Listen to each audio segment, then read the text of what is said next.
Doctor Jekyll ও mister Hyde, Robert Louis Stevenson. পর্ব চিঠির ঘটনা। বিকেলের আলো যখন ফিকে হয়ে এসেছে, সেই পরন্ত বেলায় মিস্টার আটারসন গেলেন ডক্টর জেকিলের বাড়িতে। পুল দরজা খুলে সাদর সম্ভাষণ জানালো তাকে। রান্নাঘর বেরিয়ে উঠোন পেরিয়ে তাকে নিয়ে গেল বাগানের পাশে একটা দালানে। এটা বাড়ির পেছন দিক। এই দালানেই ডক্টর জেকিলের ল্যাবরেটরি রুম। বিখ্যাত এক সার্জনের কাছ থেকে এই বাড়িটি তিনি কিনেছিলেন। সেই সার্জনের প্রয়োজনীয় রাসায়নিক পদার্থ ও অপারেশনের যন্ত্রপাতি এখানে রয়েছে। বাগানের শেষ প্রান্তে রুমটা। আইনজীবী আটারসন এই প্রথম বন্ধুর বাড়ির এই অংশে প্রবেশ করলেন। তিনি মন দিয়ে জানালাহীন স্যাঁতস্যাঁতে বাড়িটাকে দেখলেন।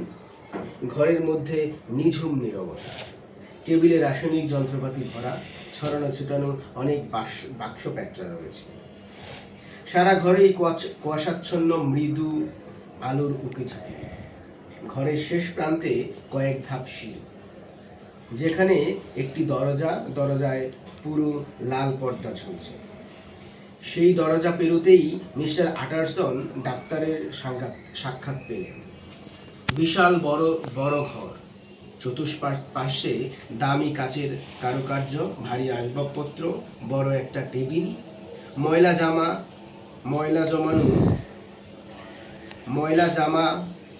ময়লা জমা জানালা দিয়ে দেখা যায় বাইরের কিছু দৃশ্য। সেই সরু রাস্তাটি, সেই রাস্তার পাশেই একটি দরজা, প্রায় বন্ধ। ঘরটাকে উষ্ণ করে রাখার জন্য চুল্লিতে আগুন জ্বলছে। চিমনি ঢাকা একটা বাতিদানে নরম আলোর খেলা। তার পাশেই বসে আছেন ডক্টর জেকিল। দেখে তাকে মারাত্মক অসুস্থ মনে হচ্ছে। বন্ধুকে দেখে তিনি উঠে দাঁড়াতে পারলেন না। বসে থেকেই ভাঙা কণ্ঠস্বর এবং শীতল হাত বাড়িয়ে অভ্যর্থনা জানালেন। পুল বেরিয়ে যেতেই আটারসন বললেন, খবর নিশ্চয়ই শুনেছো তুমি? ডক্টর জেকিল ভীত হয়ে জানতে চাইলেন। ওরা রাস্তা থেকে চিৎকার করে এসবই বলাবলি করছিল। আমি ডাইনিং রুমে বসে সবই শুনেছি। আইনজীবী আটারসন বললেন, শোনো, আমার একটা কথা শোনো। কেরো আমার মক্কেল ছিল, তুমিও। আমি জানতে চাই এখন কি করব। হাইডকে লুকিয়ে রাখার মতো পাগল তুমি নিশ্চয়ই নও। আটারসন, তুমি বিশ্বাস করো, হাইডের সঙ্গে আমার সমস্ত সম্পর্ক চুকে বুকে গেছে। তাকে আমি আর দেখতে চাই না। সবকিছু শেষ হয়ে গেছে।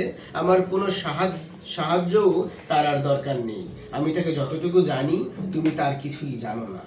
সে এখন নিরাপদ, সম্পূর্ণ নিরাপদ। তার কথা আর কেউ কোনোদিন শুনবে না।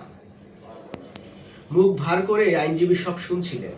বন্ধুর পক্ষপাতমূলক কথা তার ভালো লাগছিল না। তিনি বললেন, তুমি তার ব্যাপারে একেবারেই নিশ্চিত মনে হচ্ছে? হয়তো তুমিই ঠিক, কিন্তু কেরু হত্যার বিচারের সময় তোমার নাম উঠতে পারে। ডক্টর জেকিল জবাব দিলেন, আমি হাইডের ব্যাপারে পুরোপুরি নিশ্চিত এবং এর যথেষ্ট কারণও আছে। কিন্তু একটি বিষয়ে আমি তোমার সঙ্গে পরামর্শ করতে চাই। আমি একটা চিঠি পেয়েছি, কিন্তু ভেবে পাচ্ছি না চিঠিটা পুলিশকে দেখাবো কিনা। আমি চিঠিটা তোমাকে দেখাতে চাই আটারসন। জানি সঠিকভাবে এই মর্মোদ্ধার তুমিই করতে পারবে। আমি তোমাকে প্রচন্ডভাবে বিশ্বাস করি। আটারসন বললেন, তোমার কি ধারণা এই চিঠি থেকেই তাকে ধরা যাবে? না, হাইডের কি হবে আমি সে কথা ভাবছি না। তার কথা আমি ছেড়ে দিয়েছি। আমি এখন নিজেকে নিয়েই চিন্তিত। না, হাইডের কি হবে আমি সে নিয়ে ভাবছি না। তার কথা আমি ছেড়েই দিয়েছি। আমি এখন নিজেকে নিয়েই চিন্তিত। এই ঘৃণ্য ঘটনার মধ্য দিয়ে আমার চরিত্র নিয়ে না জানি কি টানা হেঁচড়া শুরু হয়। বন্ধুর স্বার্থপরতার কথা শুনে আটারসন কিছুটা অবাক হলেন, স্বস্তিও পেলেন খানিকটা। শেষে তিনি বললেন, চিঠিটা আমাকে দেখাও তো। বেখাপ্পা খাড়া খাড়া হস্তাক্ষরে চিঠি লেখা, নিচে স্বাক্ষর দেওয়া আছে, এডওয়ার্ড হাইড। চিঠিটি লেখা হয়েছে উপকারী পৃষ্ঠপোষক ডক্টর জেকিলকে, যার অবদান তিনি কৃতজ্ঞ চিত্তে স্মরণ করেন, কিন্তু এখন থেকে তার নিরাপত্তার জন্য ডক্টর জেকিলকে আর কষ্ট স্বীকার করতে হবে না, কারণ নিজের নিরাপত্তার উপায় এখন থেকে তিনি নিজেই খুঁজে বার করবেন। চিঠিটা পড়ে আইনজীবী আটারসনের ভালোই লাগলো, মনের মধ্যে দানা বেঁধে উঠল। কিছু সন্দেহ অমূলক ছিল, এই ভেবে তিনি আশ্বস্ত হলেন। জিজ্ঞেস করলেন, চিঠির খামটা কই? খাম তো নেই। ওটা আমি চিঠির খামটা কই? খামটা তো নেই, ওটা আমি বেখেয়ালি পুড়িয়ে ফেলেছি। কিন্তু ওতে কোনো ডাক অফিসের সিল ছিল না, চিঠিটা কেউ হাতে হাতে দিয়ে গেছে। ও আচ্ছা, চিঠিটা কি আমার কাছে রাখতে পারি? নিশ্চয়ই, আমার হয়েই তুমি বিচার বিবেচনা করো। আমি নিজের উপর ক্রমেই আস্থা হারিয়ে ফেলেছি আটারসন। ঠিক আছে, সে ব্যাপারে আমি তোমাকে সাহায্য করব। তবে একটা কথা, উইলে যেসব শর্তের উল্লেখ আছে, হাইট কি জোর করে তোমাকে দিয়ে সেই সব লিখিয়েছে? ডাক্তারের চেহারায় একটা মলিন ভাব ছড়িয়ে পড়ল, যেন এক্ষুনি তার চেতনা লুপ্ত হয়ে যাবে। কোনো মতে মুখ নাড়িয়ে তিনি সায় দিলেন। আটারসন বললেন, আমি জানতাম সে তোমাকে খুন করত, তুমি বড় বাঁচা বেঁচে গেছো। ডাক্তার ভাঙা কণ্ঠস্বরে গম্ভীর হয়ে বললেন, শুধু বেঁচে যাওয়া নয়, আরো কিছু কিছু। আমার শিক্ষা হয়ে গেছে। ওহ ঈশ্বর, চরম শিক্ষা পেয়েছি আমি। দু হাতে মুখ ঢেকে একবারে ভেঙে পড়লেন ডক্টর জেকিল। ফেরার পথে আটারসনের দেখা হলো বহুদিনের পুরনো কাজের। পুল জানালো, এমন কোনো পত্রবাহক আজ আসেনি, সমস্ত চিঠি ডাকে এসেছে। এই খবরে নতুন করে একটু ভীত হয়ে পড়লেন আটারসন। চিঠিটা নিশ্চয়ই তবে ল্যাবরেটরির দরজা দিয়ে কেউ দিয়েছে। অর্থাৎ হাইড যত সহজ কথাই চিঠিতে লিখুক না কেন, ব্যাপারটি তত সহজ নয়। অতএব অন্যভাবে বিচার করতে হবে এবং খুব সতর্কতার সাথে কাজে অগ্রসর হতে হবে। পথে যেতে যেতে আটারসন শুনতে পেলেন হকাররা চিৎকার চেঁচামেচি করে বলছে, খবর খবর, বিশেষ সংখ্যা বেরিয়েছে, মারাত্মক দুঃসংবাদ, পার্লামেন্টের সদস্য খুন। আটারসন ভাবলেন, ঘটনাটা কোথায় গিয়ে শেষ পর্যন্ত দাঁড়ায় কে জানে। কেরু তার মক্কেল, জেকিলও তার বন্ধু কোনো স্ক্যান্ডালে জড়িয়ে পড়ুক, এ তিনি চান না। আর তাই এরকম সেধেই তিনি এই ঘটনায় জড়িয়ে পড়েছেন। ঘটনার জট খোলার ব্যাপারে এখন তিনি উন্মুখ।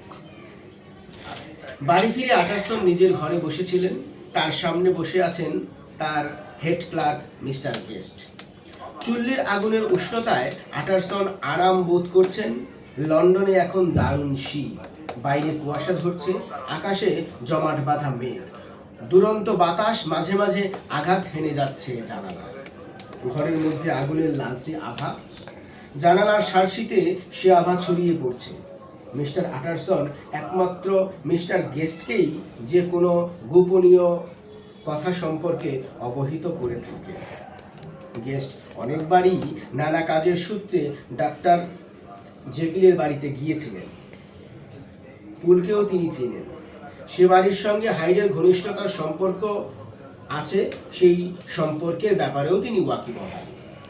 হয়তো তাকে চিঠিটা দেখালে সে এই রহস্যের কোনো জট উন্মোচিত করতে পারে।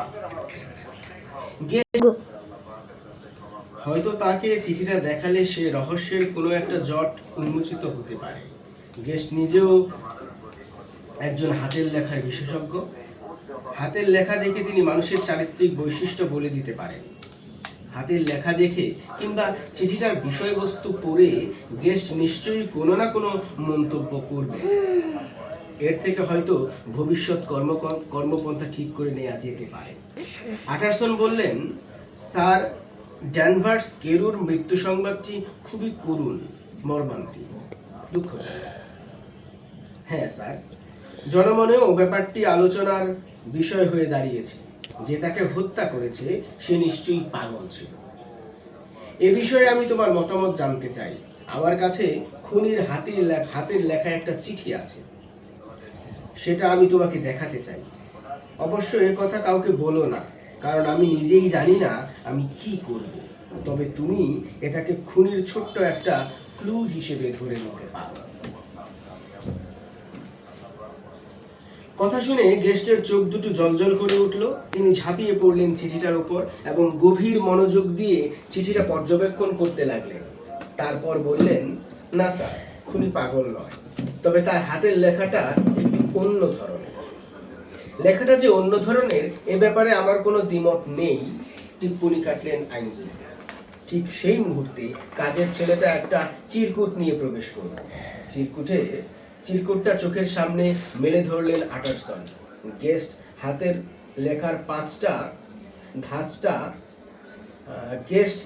লেখার ধাঁচটা দূর থেকে দেখেই বললেন, ওটা কি ডক্টর জেকিলের চিঠি স্যার? হাতের লেখাটা কেমন যেন চেনা চেনা ঠেকছে।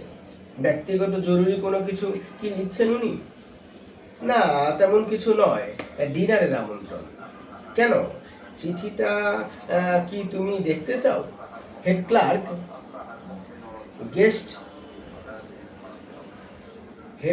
গেস্ট চিরকুটটা হাতে নিলেন।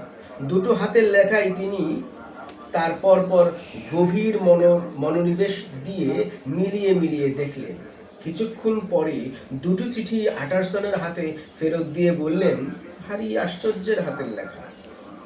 একটু থেমে আটারসন ধীর স্বরে জিজ্ঞেস করলেন, দুটোর মধ্যে মিলিয়ে তুমি কি পেলে গেস্ট?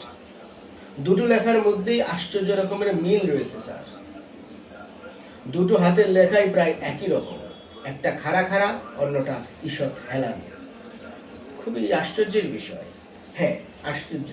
আপনিও মিলিয়ে দেখলে সেটা বুঝতে পারবেন। এই চিঠির কথা কিন্তু কাউকে বলা উচিত হবে না, বুঝলে? না স্যার, সেটা বুঝতে পেরেছি। মিস্টার গেস্ট চলে যাবার পরে রাত্রে আটারসন অনেক কিছু ভাবলেন। যত্ন করে চিঠিটা সিন্ধুকে ভরে রাখলেন। যথাসময়ে চিঠিটা খুব কাজে লাগতে পারে। আটারসন ভাবতে লাগলেন,